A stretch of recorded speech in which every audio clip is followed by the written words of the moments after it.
cannabis regulation to the delivery sales, something or other, something that. Okay. Well, that's. Let's go back. We're back live. Welcome back, everybody. Tucker, we are at cannabis advertising. That is correct. And for the record, Tucker Anderson, Legislative Counsel, we are on page 10 of the committee amendment, draft 1.1. We are on line 12 under the reader assistance heading cannabis advertising. In section 10, 7 VSA section 864 is amended in subsection C.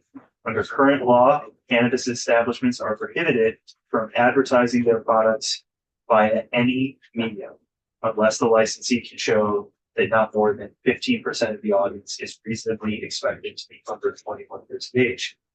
This amendment changes, that prohibition so that cannabis establishments shall not place a paid advertisement in any third party medium, unless the licensee can show that not more than 30% of the audience is reasonably expected to be under 21. Explaining some of those changes. First, this lifts the prohibition on in-kind advertising or posting, for example, on websites or social media owned by the company, the retail establishment, right? The prohibition is on paid advertisements in third party. Okay. So third, Thomas, do you have a question? So this applies to Vermont growers and retailers. I think what Senator Rumpins was just raising, you did meet with some growers and retailers recently that they have people out of New York advertising with radio and with other ads. Does this regulate or restrict out of state the companies from advertising in Vermont papers? Not under the current structure of Title VII, and I'm sure you've been here more expert in this. Okay. And Vermont's cannabis establishment. this is something that Senator Chittenden and I just learned on Saturday, which I just explained. If what I think would be a valuable addition to this bill is just that I think we should move forward with these provisions that would then level the playing field for our local retailers to advertise in ways that is not prohibited for New York to advertise in our New York retailers to advertise in our papers right now. And then that would give us the infrastructure if we add an additional piece, if they are breaking our state laws with how they advertise. So if they're advertising in the UVM Cynic, for example, I think that would be a violation for how we would want things advertised. And then we could go after them. Right now, the CCB is saying they have no jurisdiction to do anything about New York cannabis retailers. So where are they advertising? And I should also say New Hampshire and Massachusetts, because we heard from Brattleboro as well about this being a major issue for them in Brattleboro. Just I haven't heard that in our neck of the woods, but my question is, what venues were they? How were they? Where were they advertising? So these 7 days. Oh, 7 days. and radio stations too. And like papers that are in the islands. But like Instagram, Facebook, those ad advertising, is that geo-fenced? Or if you're based in New York, you put those ads that here in Vermont, so that we don't get any sales, any taxes from Exactly. New York sellers. So Yeah. I think it's But worth. Pepper has just rejoined us. Pepper, we just raised the issue of the now newly understood fact that New York State growers and retailers are advertising in Vermont. And our law doesn't seem to prohibit that. So we should give our retailers a fair shot and then regulate better by adding language to how we regulate alcohol and tobacco, that they can't break our laws with how they advertise to Vermont. So Pepper, you want? Yeah, for the record again, James Pepper. It is true, and we are seeing it. We generally, when we see this, reach out to New York, their Office of Cannabis Management, and just alert them to this. If we saw something that was like, that would break their advertising laws, for instance, like something that was directly appealing to youth, then they can take action. We don't have jurisdiction over their licensees, but we do have a good working relationship with New York. But as far as just like, when the discrepancies between New York's laws, where they're more permissive than our laws, we don't really, if we went and told New York, hey, they're advertising in a way that breaks Vermont laws, but doesn't break your laws, they don't really have much to say about that. So Unless we change the law. Unless we change the law. So it sounds like we need to address that. Yeah. Okay, great. Thank you. Great. And some background with all this and a few things that we're about to get to in the advertising statute is that with some of the other regulated products and substances that you all work with, there are either federal regulations or US code that govern how those products can be advertised. And what I'm talking about specifically is alcoholic beverages, the way that alcoholic beverages are labeled, and some of the restrictions on how alcoholic beverages are advertised is regulated by federal regs adopted by the TTB, the Texas Trade Bureau.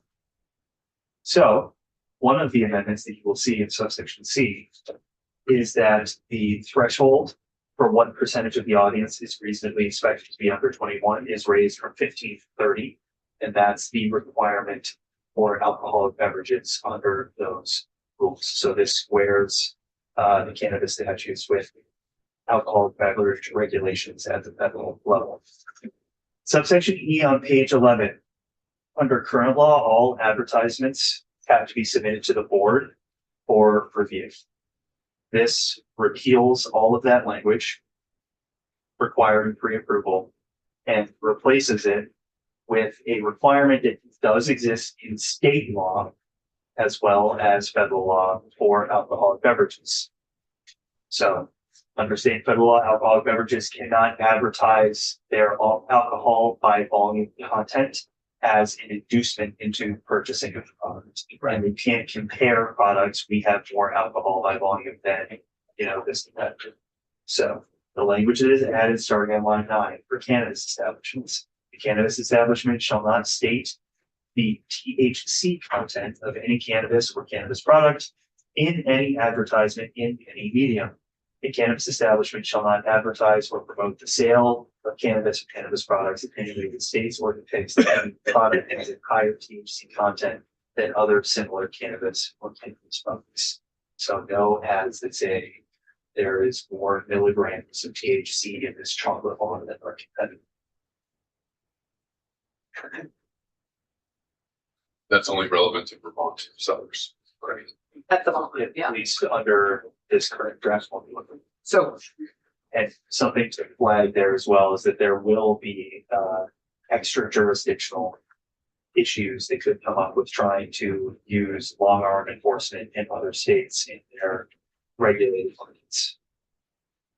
and as we look at possible federal changes, federal law, we could again have this again would be a competition and interstate commerce issue that we might want to come into agreement on in terms of advertising regionally. Certainly. Okay, right. Section 11, section 866 of Title 7 is amended. This is conforming amendments to the restrictions on advertising. So if you follow on to page 12, the same amendments related to placing paid advertisements in third-party media and in threshold for the expected audience under. Okay. On page 12, in section 12, under the reader assistance heading for the cannabis excise tax, subsection A of 32 VSA, section 7902, the excise tax is lowered from 14% to 10%. Recommend hearing from your talented, diligent, hardworking joint fiscal office about what the revenue. That is the first witness on this section. What is the impact to our revenues? All right, under the reader assistance heading for municipal authority, we're going to get into some clarifying amendments related to the types of conditions that can be put on permits by the local control commissions, as well as a section related to votes to authorize the operation of cannabis establishments within municipalities. 7 VSA section 863 subsection B, if you follow me on to page 13, under current law, the local control commissions can put some conditions on the issuance of the local permit. Specifically, they are allowed to put conditions on the issuance of that permit based on 24 VSA section 44.14. So those would be bylaws, or upon ordinances, police power, regulatory authority, regulating signs or public nuisances that are adopted to 24 VSA section 2291 or the municipality's charter. So the struck language relates to the limited set of regulatory authority that can be added as a condition on the issuance of the local permit. So Give us, just striking that regulating signs are public nuisances opens it up to any basis that a municipality has adopted an ordinance under 24 VSA section 2291 can be added as a condition on the issuance of the permit. What does that phrase condition on the issuance of the permit mean? It means that at the time of application or at any point during the licensee's life and renewal of their license, the municipality could demonstrate to the CCV, hey, this licensee is violating our set of ordinances governing this subject. So just as an example, regulating places of entertainment, if this were to go into the lounge space, or existing authority violating 2291 sub 11 related to the abatement of public nuisances. This now opens it up to any of the ordinances that may be adopted by the under 2291. So what are we trying to affect here? Is layman's terms? what is the Okay. perfect, yeah. I actually tried Vermont Public for it's what they picked up from our conversation. And I think we had this conversation last year when the moratorium came to us. The moratorium was understandable in the context that right now municipalities don't get to regulate cannabis like they do alcohol. So, you know, very familiar with this, at least in Burlington, because they have cabaret licenses and on-premise consumption licenses, and they all have numbers that I forget. And you have grocery stores that sell beer, like they all have different licenses. And the municipality is very involved in who gets those licenses and how they're cited and, you know, can regulate all of that further. If you opt into cannabis retail in Vermont, that's it. Then you don't have the authority conferred to you to regulate it beyond that. It lives with the Cannabis Control Board, which tries to be deferential to municipalities, but that just doesn't make sense. There's a more limited set of conditions, right? So you have to comply with any bylaws that have been adopted under 24 VSA 4414. And the licensee has to comply with any ordinances that have been adopted by the municipality related to public nuisances or signs. But those are the only two police power bases that a municipality can require the licensed establishment to comply with in order to keep their permit ordinances. So this broadens it out to the full scope of municipal authority as a condition on the issuance or renewal of a permit. Tom. So this one reason why City of South Burlington, that when I was on city council and why I've heard councilors not want to put this before the voters is that they understood that under current law, if they had the vote and the voters said, yes, we want to sell pot, we want to have dispensaries in our city, they would not be able to use zoning to say where in the city the dispensaries could be. Maybe that's incorrect or not, but would this allow the City of South Burlington to add it to their zoning bylaws? As one example of the town, say in the U-Mall and then west of this street down here, that's where dispensaries can be, but they can't be over here. Yes, although much of that is covered by law, this expands it out to the full scope of both bylaws and ordinances. So you could create an Right. ordinance. Now, some of the confusion that I think you're highlighting right now will actually get to in clarifying amendments to subdivision unit 1.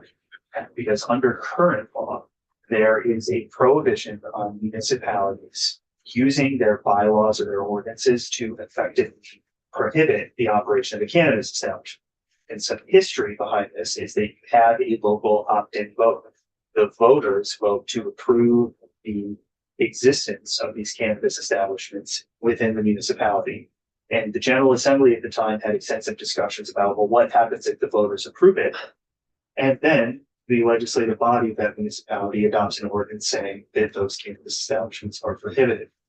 The response was, well, there would be a limited basis for conditioning the issuance of the permit. And then in subsection B, we will have a blanket prohibition. The municipality shall not prohibit the operation of cannabis establishments within the municipality through an ordinance adopted under 2291 or a bylaw adopted pursuant to 4414. And They shall not regulate a cannabis establishment in a manner that has the effect of prohibiting the operation of a cannabis establishment. And from what I understand, the way that this was structured in D1 caused a lot of confusion. Yeah, I bet. That it was effectively forcing municipalities to accept cannabis establishments to pop up wherever. Wherever, in the exactly. municipality. But This would allow them to Right. regulate it as they would like. the clarifying amendment here hopefully makes this clear that a municipality shall not adopt an ordinance or bylaw to expressly prohibit the operation of cannabis establishments. You can't adopt a bylaw or an ordinance saying there shall be no cannabis establishments in the town of Starksboro where I live. But they could say not these areas. Correct. Right. Mhm. And so they can qualify it, Right. but they can't. So the example that came up at the time was if there was a bylaw that set a limitation on how many miles you could be within a school. Right. That was the classic example that's brought. It's a classic example brought up in effective prohibitions under zoning generally. Because once you have areas within the municipality where there's quite a few of these institutions that you're labeling, for example, schools, you can effectively prohibit that commercial conduct within your municipality, Mhm. right? So that was the kind of prohibitive zone that the General Assembly was saying should not exist. So that's that last clause, regulate the cannabis establishment in a manner that has the effect of prohibiting the operation of these guys. I appreciate that, but in other ordinances that they could apply to a cannabis license. Let's just, Be- let's just say, I have not talked to Vermont League of Cities and Towns about this, but I've talked to a lot of local elected officials, and I think they welcome Yeah. this, especially in places where they already have cannabis retail and they're struggling with like a moratorium is a sledgehammer, you know, they'd like to have a scout goal, right? We could ask the city council president of Burlington, who also sits on their cannabis advisory, whatever it's called. They like, I welcome local government to say how we could improve this section, but everything I've heard is they need this tool. I don't know why we haven't done this yet. It's time.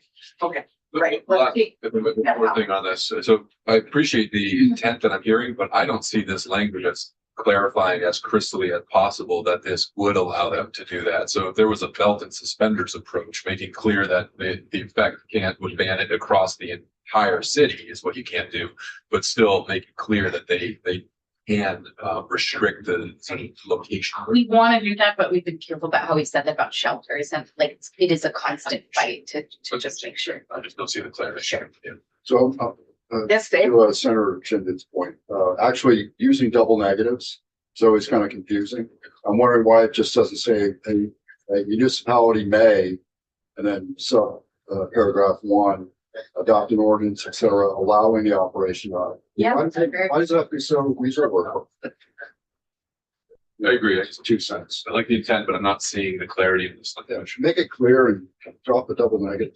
I've got the notes in here. One of the reasons for the double negative is that, again, the approval of the operation of cannabis establishments is not authority that you have given to legislative bodies. Right. You have given it to the voters.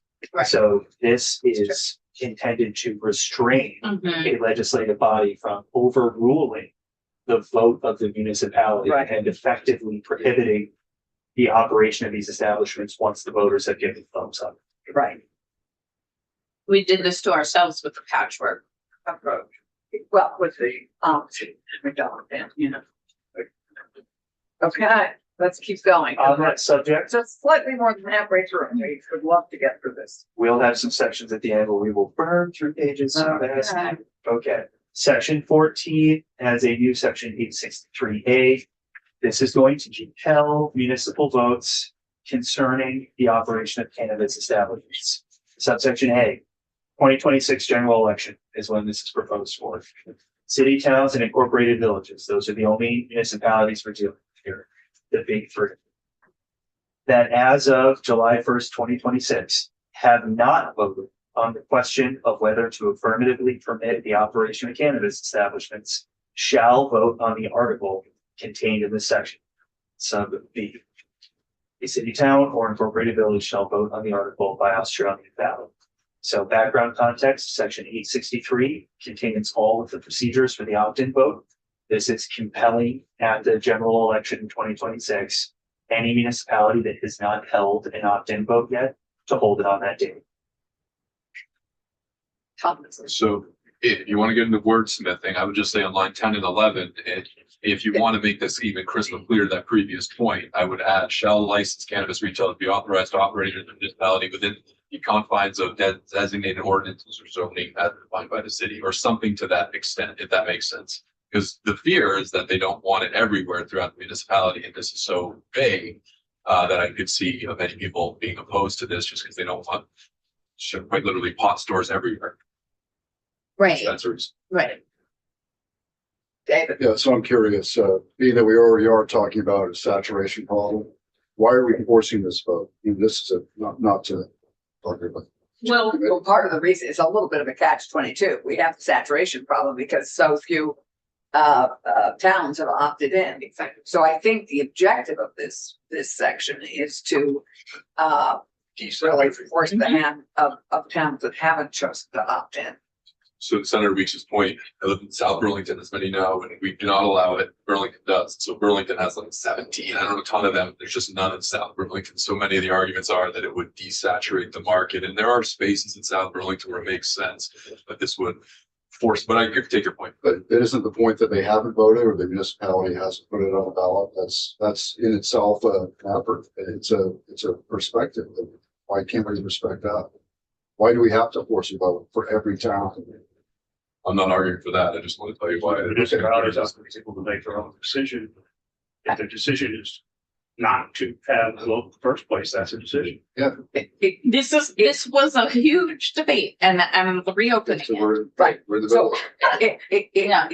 you're right, but on the other hand, we do have this concentration problem. And we have a patchwork And problem. we have a patchwork problem. So So we have a difference in opinion of communities. Well, I think so. yes, and Even when we look at states that have different regulations, we then say, okay, this municipality now has to manage possession and, driving under the influence, et cetera. This ensures that they know they can manage that and that they have a local option tax to bring resources to that, but they also do have to take a vote. So we've affirmatively said, rather than one person on a select board stopping it from going to the voters every time, that voters should have this decision once and for all so we can move past it. Background on this that I did provide for the Senate Government Operations Committee, where this section is in a standalone bill, is that this same effort happened for alcoholic beverages in 1960. So at that point in time, there were still drug towns in Vermont. Yeah. Towns were given the authority to opt into alcoholic beverage sales. And the state, as a matter of policy in that year, said that you have to at least hold the vote on whether to determine whether you're Right. going to be a so dry town or whether you're going to And allow the that- sale of alcoholic and beverages. That's- And we have like 2 dry towns. So. And So a net change. So that may be a change in this section is that we, at least they have to weigh in. And the Yeah. way that the question is framed here is the same way that it's framed. It was framed in 1969 for those local votes. I can't believe that was that late, 1969. Wow. Yes, and there are So some- is this framed exactly the same way we framed it in 1969? yes, but the providing the warning and asking the binary question of whether or not the sales will be authorized by licensees. Now, for alcoholic beverages, they bifurcated the question because you had a lot of beverage alcohol purity laws in Title VII. So they split the question. Will you allow malt and vinous beverages to be sold within this town? Yes or no? Or will you allow fortified wines and spirits?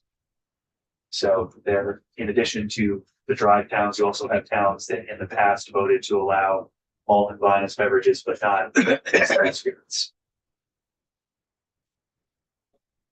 Okay.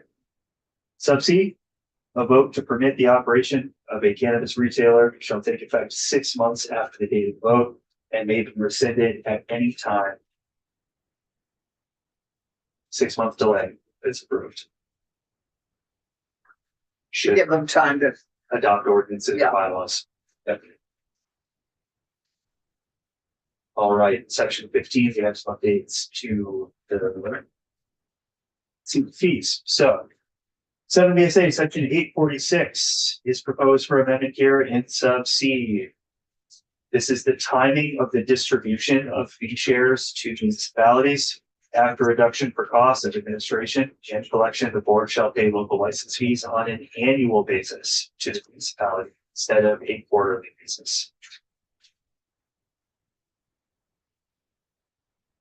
Under the reader assistance heading for 2-year ID cards and product registrations, 7 BSA section 910 under the fee schedule in subdivision 8, cannabis establishments licensed by the board shall assess a biennial license fee of $100 instead of an annual fee of $50 for each employee, and employee licenses shall be valid for 2 years. Yes, so And this is remind us who this is a request from. I do not know the answer to that question. These are the requests for you all. Sorry, what? We're on section 16, the 2-year employee identification. This makes it easier. Remind me for whom. It's creating an option.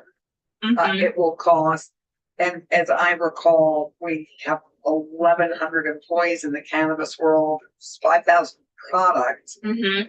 This would simplify this. This is a challenge, I think, for CCB because the products change all the time, and with some regularity anyway. At least this is my understanding. I'm not sure who. I don't know. We do biannual licensing fees for a lot of things because it makes it easier for businesses to operate. I think that's the spirit of it. Yeah, but we'd love to hear from CCB because the product piece changes quite a bit. So anyway, just the tag.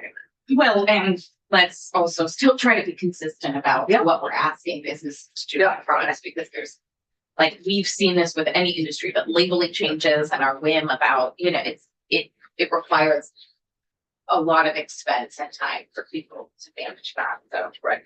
But in the space that we're talking about with these regulated products as well, I would note that this is the area in Vermont law where you have employee licensing involved here. This is something that originally developed, at least in my sports wagering and lottery mind, for casino employees. Right. Right. So we don't license liquor and wine. Individual Liquor. employees, you license the We do. establishments. Right. Okay. Right. maybe look to take this out altogether when we're licensing of individual employees. Let's hear from CCB first. Okay, under the products, in subdivision 9, the existing licensing fee and provisions are kept in place, but there is qualification for longer product registrations under that subdivision. It would be prorated at the same per year cost for products that are low risk, shelf stable as deemed by board, and guidance is required to be published. All right, in the next couple sections. I like that concept of items that are low risk and shelf stable. All right, goods. Under the reader assistance heading for the repeal of integrated license provisions, we're going to move through a whole bunch of sections where references to the integrated licensees are struck, subsections are repealed, and then at the end, one entire section related to the integrated license is repealed. From what I understand, these are no longer being issued and are kind of an outdated license structure that harkens back to opening Vermont's development standards. Section 17, 7 BSA 861, subdivision 24, the definition of integrated licensee is repealed. We're on page 16, section 18, and the regulation by local government section, references to the integrated licensees is struck throughout. We're on page 17 now, section 19, and the youth statute you've already seen. 7 BSA 866 references to integrated licensees. Right, so this is just all to include striking integrated license. Correct. Through section 20, 7 BSA 868 under the prohibited products, page 18, and in 7 BSA 881, section 21 on page 18. There is repealed references within the rules statute to the integrated licensees. Same in section 22, 7 BSA 901, striking references to the integrated licensees and making conforming amendments to the list. In subdivision 3B, another repeal of references to the integrated licensees, section 23 on page 21, 7 BSA section 904. And section 24, 7 BSA 904A, more integrated licensee references. Yikes, okay. So you can skim through this. I was going through the exhaustive list, but you could move all the way to page 23 to get to the next set of substantive or operative amendments besides striking references to integrated licenses. Under the reader assistance heading for CBDF grants for cultivators, manufacturers, and economic empowerment businesses. These are grants from the Cannabis Business Development Fund. And section 28, 7 VSA 987 is amended, subsection C, which is the subsection that deals with grants that can be used from the fund. The fund shall be used for the following purposes: to provide low interest rate loans and grants to subdivision B, tier 1 cultivators, tier 1 manufacturers, and businesses that have been granted economic empowerment status by the board.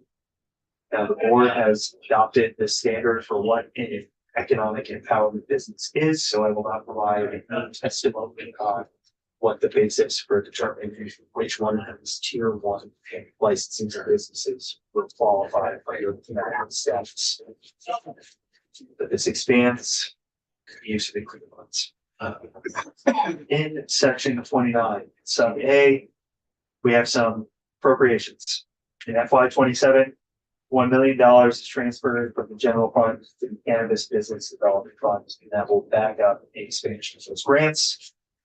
And in subsection B, in fiscal year 2027, $5.6 million is appropriated to the Vermont Land Access and Opportunity Board for purposes of loans, grants, and financial assistance pursuant to 10 VSA 325U.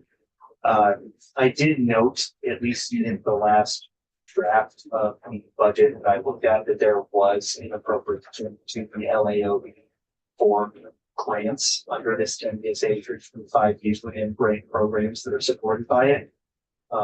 So that may be something we want to hear from JFO on. Is there already an appropriation considered in the budget that covers this? And I can't remember if there is to the LAOB. Anybody? The last that I saw, I believe it was $1 million. Yeah, it was pretty modest.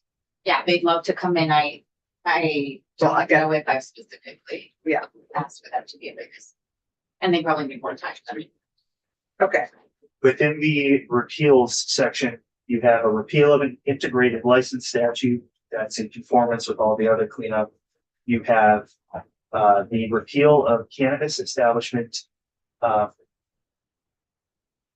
chapter governing cannabis establishments not being applicable to hemp or therapeutic use of cannabis. And I don't have any feedback or information on the policy choice or why that cleanup might be necessary, but it is repealed on July 1st.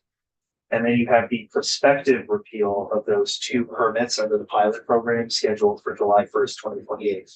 The effective dates line up so that section 14, which is the mandated local vote, right. takes effect on passage. And that all other sections take effect on July 1st, 2026. Thank you. So is that a question for us on B of section 30B dictation? What the intent of that? Oh, I actually think that was something that was suggested by the CCB. Is that CCB? Okay, so we'll have Pepper. Okay, great. Thomas, Good time, we're okay? absolutely. We have until 12 and we're going to hope to hear a bit of a response and update from Pepper and then 12. So yes, Very helpful. And if you said this, my apologies, but what is the policy intent about stripping out integrated licensee? So why are we getting rid of that? So again, the integrated license was issued to the existing medical licenses prior to the expansion of the regulated adult use market. And there are people who are gonna know the details much better than I do, but I think even the name comes from allowing those particular licensees to acquire multiple forms of licenses under the updated statutes and to encourage them to enter the regulated market. So part of that was allowing them to be, for example, vertically integrated, hence the integrated license. So Pepper can speak to this. Yes. Any other questions for Tucker? Thank you. This is, that was a big piece of work. Thank you very much. My pleasure. Thank you for having And, me. gives us a good launching pad for our work. Pepper, would you like to join us? I know we could just begin. It doesn't just begin. Yeah, we just, and, if, A scalding tea. Careful. it's still scalding is the question. Absolutely. And you heard some of the questions, but I think we'd appreciate your response to these sections, your input, and an update maybe on your conversation with, which may be happening next week, which may be your update. Yes, so for the record, James Pepper, Chair of the Cannabis Control Board, thanks so much for taking the time to do this bill. You know, I always just like to start from the perspective that passing tax and regulate took about 10 years to debate. Yeah. And it went to almost every single committee, at least on the House, had an opportunity to weigh in on the bill, add to it and so this industry is regulated in ways that are just not like other industries as a result. And so it's really important that every year there's kind of an audit of the industry to make sure that whatever fears were responsible for putting this section in or that restriction in, you know, whether those are actually having their intended effect. And I know that these are controversial policies that are in this bill. Seen them debated to death over the years. I think we just need to start from the perspective that everything that's in the bill can be done safely. And I say that not because I'm looking into the future, but because everything that's in this bill has been done in one of the other 26 adult use states. So we've seen these issues play out. I think that it's good to have these debates. I don't feel like it's my job to tell you you should or shouldn't do these things. You know, the market should reflect how the legislature wants it to look, not how I shouldn't be substituting my personal opinion about how the market should look. You know, we have to follow the laws that you pass. Sometimes there's some room for interpretation at the board, but really, you know, we look to you and you tell us how this market should look, not the other way around. I think the best thing I can do is just give you my best impression as to what it would take at the board to implement some of these things, and what the outcomes might be compared to how the market has evolved. And I think that is our expectation. Great. Yeah, thank you. So I can start at the beginning. The prohibited products, increasing the potency caps for concentrates. You know, I say that we never want to substitute our judgment for yours. This is an issue where you've asked us in 3 subsequent years. We've only been around for 5 years to weigh in on this issue. What is the consequence of, what is the efficacy of this app? What are the consequences of getting rid of it? And so we actually have 3 reports that you can look up. Maybe I can send them to Kiara afterwards. Because they're historic reports. Essentially, this cap, in the board's opinion, because you asked us our opinion, is probably doing more damage than good from a public health perspective. You know, people are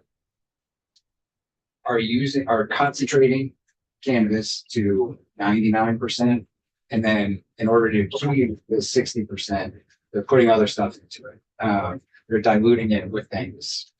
Usually, But not healthy things.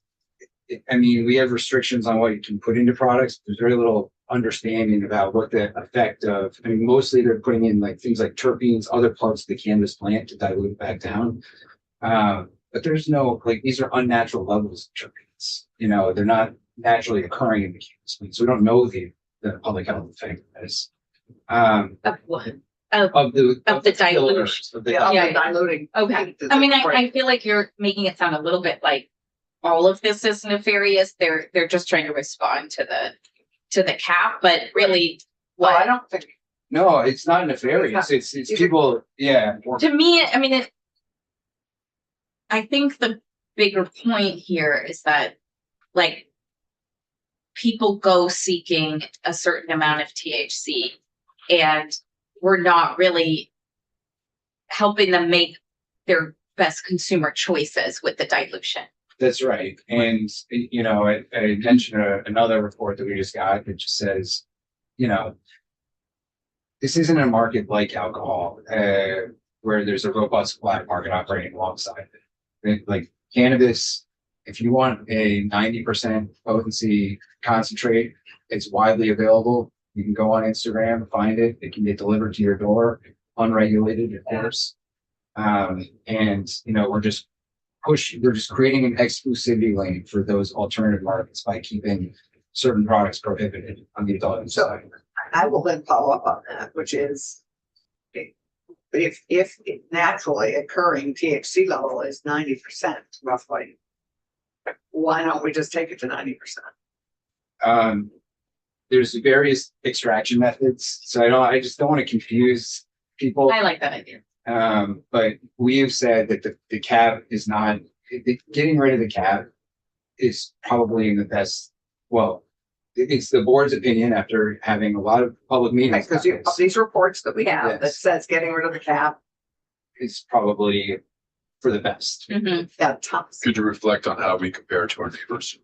So yes, and that's another just general question I'd like to put to the committee. I've created a comparison chart. Yes, of all what of you're our gonna neighboring get to states. us. This is one of those things. But we have it now. I No. don't, No, you didn't say, okay. Okay, we're one of two states that have this potency cap, us in Connecticut of all of the adult use states. We don't have this cap on the medical side, but so it's just us and Connecticut that have this. New York, Massachusetts do not have this. No, Okay. Colorado, when they were debating this issue, they decided to have increased labeling requirements on higher potency products to kind of give people just a better informed consent essentially about what they were getting. But so that could certainly be an issue. One thing that's in this bill is if there's a concern that these higher potency products have an adverse effect on the developing brain. What you have here is age restriction, that it's these would only be available to people 25 and older. It's all use is 21.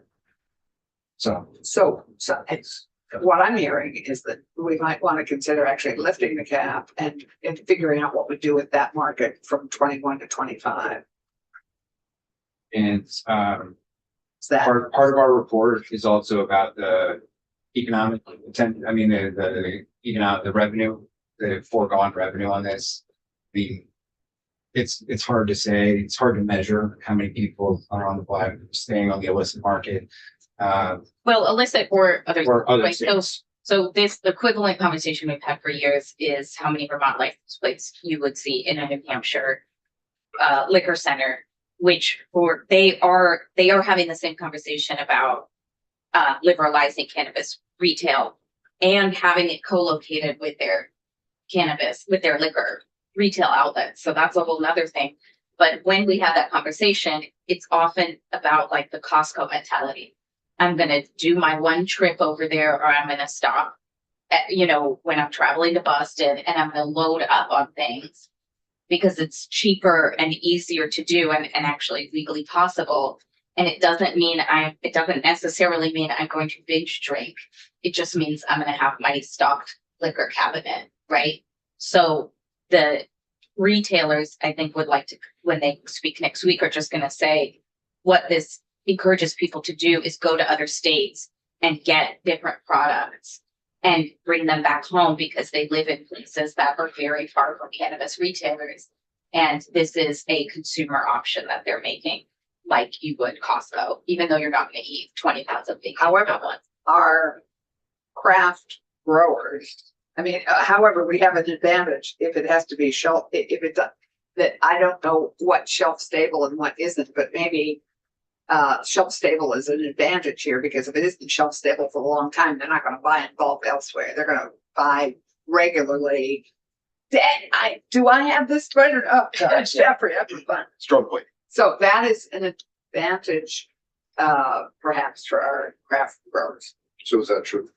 I didn't get that. I didn't get that either. Oh, what? I think Jeffrey Obviously, got what I was saying. I did not. For the record, Yeah. Jeffrey is Tulsa Vermont Growers Association. Broadly speaking, just sticking with concentrates or hash for a moment, there really is no shelf life per se, but a year is considered freshness. So just keep that in mind.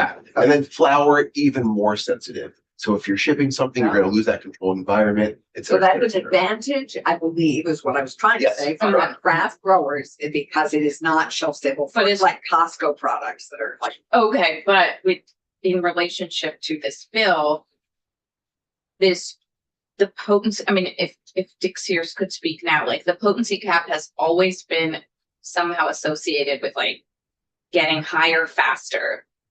When for most people, it's a way to take one trip to the store and stretch their consumption over a longer period of time. yeah, who knows? Certainly Dick was not an expert on that. Right, but we could always say, if you get a 30 rack of beer, we've had this conversation before, and you drink it all in one sitting, that's a problem that we need to address. But many people will still make consumer choices to go get a larger amount of beer that do not have to do with binge drinking. Agreed, but again, to go to a craft brewers, it's not shelf stable for a long time. It's, you want to drink it in a timely fashion, as I understand. So, back to you, Pepper. That's the potency cap. This leads into the conversation naturally into the transaction limit, which is the next thing that's being changed here. So moving from a single transaction, on this package limit. Okay, so this is increasing the amount of THC that can be in a single package.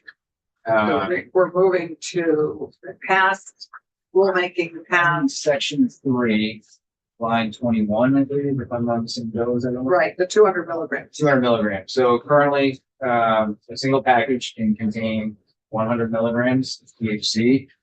We have 5 milligram servings per gummy or per chocolate. And so essentially 20 gummies can be in a single package. This would mean that you could have 40. How this compares to other states, in New England, we have, Massachusetts is at 110 milligrams per package. Maine is 200 milligrams per package. New York, 100, Connecticut, and New Jersey, 100. This would align us with Maine, and I'm sure there's other states. I only might compare us to Charlotte to New England. Right. The transaction limit. So again, this was debated pretty heavily, in 2020 when the bill passed, how much should a person be able to purchase in a single transaction? There was a concern that was raised during that debate that you could purchase however much cannabis you wanted. At the time, New York had not legalized, New Hampshire still hadn't, that you would purchase large amounts, drive across the border and sell it in alternative markets, or sell it to kids or whatever else. So you set a transaction limit at 1 ounce per transaction, and it's equivalent in cannabis products. So this proposes raising that to 2 ounces. Then compare it to the other New England states. Vermont 1 ounce, Massachusetts 1 ounce, although both the House and the Senate have passed competing bills to raise that to 2 ounces. Maine 2.5 ounces, New York 3 ounces, Connecticut 1, New Jersey 1. So this again, these are policy choices for you all to make. The board product equivalency, this caused a little bit of stir. All I can say is that there's no great way to determine what a product equivalent of 1 ounce of flour or 2 ounces of flour is. This is a report that I sent to Kiara earlier today. Right, which is now on our website, and Okay. she emailed the link to. It's a big report. Yeah, well, so connect, and the report is from Colorado in 2015. They were the first state to legalize and they dealt with this issue first. And I can just kind of jump to the conclusion. They hired a consultant. The consultant said there's no good way to determine this. You look at the physical equivalency, which is in a ideal setting, how much THC could you extract from an ounce of cannabis? You have one number. If you look at if you account for the different ways that cannabis is absorbed through the body, whether, smoke, inhaled, ingested, sublingual, and you're trying to equate that to an ounce of cannabis, you get a different number, and drastically different number. Which is the most impact the fastest? Inhalation. And then if you look at maybe a market price, like you take the average cost of an ounce of cannabis and you equate that to edibles, concentrates, and other products, you can do it that way and get a vastly different number there. So honestly, states are all over the map on where they land on product equivalencies. I've got a comparison chart for you on this. You guys really should just think about what makes the most sense, whether that fear of people purchasing large amounts, quantities of cannabis and then selling them in alternative markets is real. I think what we heard most recently from, rural Vermonters and people with, health conditions is that they want to do the Costco shop once a month. They want to buy large amounts and just bring it home and not have to go to the store every week or every couple of weeks. So, those are the two kind of competing issues that you should be thinking about. And then you have the report from Colorado. If you want to base this on the kind of physical equivalency, the pharmacokinetic equivalency, and market price equivalency, and I'll give you a comparison chart of the other states. Be great. Yeah, a little bit of time left. See if you're Yeah. Do you want to start, go to possession? Possession and transaction. One question on that topic we were just on is, they don't smoke pot. How long does 2 ounces usually last? Yeah, that's the other. Is that like a pack of The cigarettes? widgets Is that a of that. carton of cigarettes? What are we talking about? How long is it last? It's, and everyone's different. Some people do smoke many Right. cigarettes in one day. impossible. Impossible. That's Impossible. So an average cannabis consumer, We did some analysis. we have such a thing. We did some analysis on retail sales, and the average market basket, the checkout card is about an ounce. We didn't look to see we don't track individual customers. We don't. How long So until they come back? actually, we have a retailer in the room who might be able to answer this question. Yes. So David, could we turn to you for kind of like your average customer? The other day, The other day, not David, David Silverman. Thank you. For the record, Dave Silverman, Director of the Vermont Cannabis Action Fund, owner of Flora Cannabis Licensed Dispensary in Middlebury. I agree with Chair Pepper. It is very, very difficult to say that, how much of this will last for every customer. We have some customers who will buy multiple ounces a week for their own personal consumption. These are people who smoke a lot of cannabis. We have other customers who will come in for an eighth a day. So that would be, an ounce a week-ish. I think for the average sort of median customer, an ounce, a median customer who smokes regularly but not constantly, let's say, an ounce will last, 3-4 weeks. We see that. I mean, it's like what people would usually have purchased on the illicit market for, like they would, I don't know, some I should add also, like the an ounce. That's the kids that. we are okay with Now. letting people have a lot of different Be kinds of minded. alcohol at home, Right. right? We don't tell them that you can only Right, have exactly. 1.5 liters of alcohol, Exactly. which will kill you if you consume it all in one sitting. Right. People like to have a variety. So people like to have some flour and some edibles and some tinctures and some beverages that we have now and some vape cartridges. So people like to have a variety. And when you add those all together, I think a lot of people, a lot of cannabis consumers of ours have at home much more than an ounce together. Mhm. And that's perfectly fine because they're not harming anyone. It's just their stash, Their hash stash. their hash stash, Yeah. their head stash. The other, whatever. Right, so you could, there is a way to say, if you consumed X amount of something all at once, Tucker, thank you. it would be, you would face concern. Look forward to That is more common with alcohol poisoning. There's not even necessarily, maybe to answer your question, like a thoroughly equivalent health induced or like cannabis induced health impact you could have on yourself There's no if you smoked toxic it in one amount. day. There's no lethal amount of cannabis, No. right? It's a that's non-toxic good. substance, unlike alcohol. Right, it's, That's a good thing for people to understand. There's no lethal amount. you can't overdose, I mean, you can have an Oh. unpleasant experience. right, but you can't have a lethal overdose. Correct. Well, you can with alcohol, you can with most other Right. scheduled substances. And then you go to sleep and you wake up and you're fine. And that is true for children as well. I mean, look, we don't sell to children. Right, no, no, I We, right, and we have childproof packaging on all the edible products that, children might accidentally consume. We encourage people to have safe storage of their stuff. I don't want to minimize Right, that risk. I also don't want to overblow it, right? When children are taken to the ER for accidental consumption, it's scary for the child. It's scary for I have kids. It's scary, Mhm. right? It's scary. It's not lethal. And we've had a couple of years ago, we had the head of the ER at UVM come in and talk about this. It was when you were considering the change from 50 to 100 milligrams in a package of edibles. And the conversations that were had then, and I think this was actually in the House GovOps, was that you would need to, a child would need to consume thousands of milligrams of THC in order to have a life-threatening experience. Thousands of milligrams, not hundreds, not tens, right? Thousands.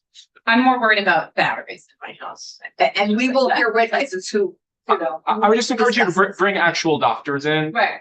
we are doing exactly that. You have your friend Jill on the right, on the, so we will have a couple of those. So we have 3 minutes left. Anything else you want to just address before we?